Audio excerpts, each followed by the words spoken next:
Welcome back to Ultimate Fight Night, and we've got another fighter profile for you today.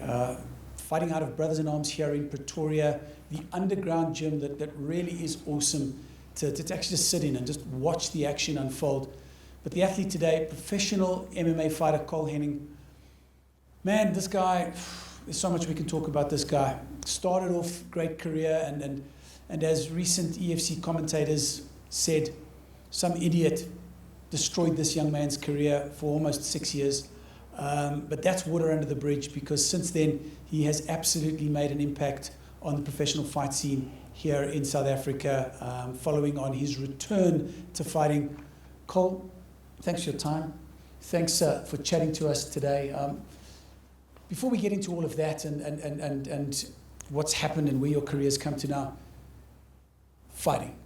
How did it start for you? Because for everyone, there's always a story as to what got young athletes like yourself into the fight game. Okay, so thanks for the interview, thanks for the time. I started MMA in 2013. 2 years went by, I had about 12 amateur fights. Met Conrad, went professional 2015. Had about 3 professional fights in 4 months, then the suspension happened, and I came back EFC 85, and just been racking up some wins. Your amateur career, I'm mentioning your amateur career now because your amateur career plays a big role in that first fight back after your suspension. You and Rodrigue Kenner met in the amateurs. Yes.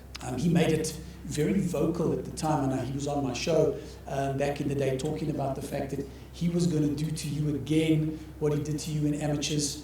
The Cole Henning we saw step out after your suspension, you were a very different animal when you stepped out. You'd obviously spent the time before your suspension at the time really focusing on strength and endurance and agility, because the conditioning that you brought to that first fight back was a very, very different beast. And Rodrigue, he was predicting yet another knockout. Didn't quite work out that way, did it? No. In amateurs, we fought. It was my 3rd amateur fight, and he managed to knock me out. And a couple of years later, we fought again.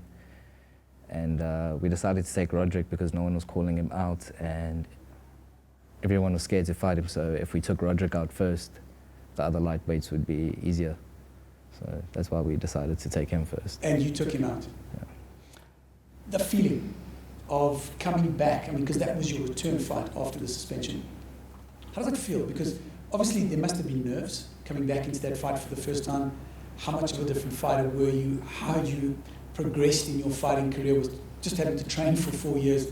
How did it feel? It was a weird weight off my chest and shoulders. A very good feeling. I remember going to the hotel room and just being in awe. It was an amazing feeling. Yeah. And in terms of that euphoria, that joy that you brought, obviously lockdown then kicked in. Yeah. Another almost two year hiatus from actual fighting in the cage. You come back and EFC 85. What was that like? Because I think when you last fought Rodrigue, it was in front of fans. Yes. Your next fight is in the PI. No one, all you can hear is your coach screaming and shouting at you, their coach screaming and shouting at him. Yeah. What was that experience like? I enjoy it, actually. You can hear your coaches clearly, and the crowd does seem to dull your senses a bit, your hearing, and you get your instructions a lot clearer. So you prefer fighting without fans than in front of a full capacity? I don't mind. I prefer both.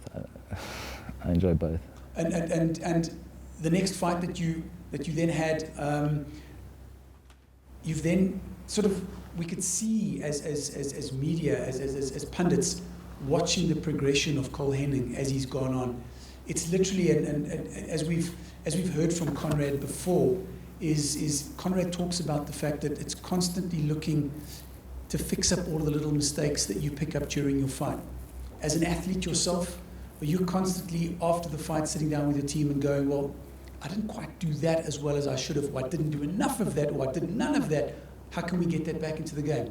What's the game plan for you after a fight? So Yeah, we've been analysing the fight a little bit, correcting myself, but also we've been using the fights. I've been using the last 2 fights to test my gas tank out a little bit. I haven't got that much ring time. So I am trying to drag them out a little bit, but I'm trying to test my body for all 3 rounds. So like your teammate Zico Magengele, you fought twice in the last sort of four events. He's now coming into the 5th event since, well, let's call it post-lockdown. Yes. How has it felt to be able to get back in and really start to show how you've improved? I feel like I'm only just starting snowballing the effects, and I've still got a lot to showcase and show with my skill set. The August fight. I've watched that fight a couple of times now. A lot of people reacted saying that they absolutely believe that August should not have won that fight, is that he didn't do enough to win that fight. You've obviously watched that fight now a couple of times afterwards. Honest opinion now, having watched it with a clear brain, your thoughts?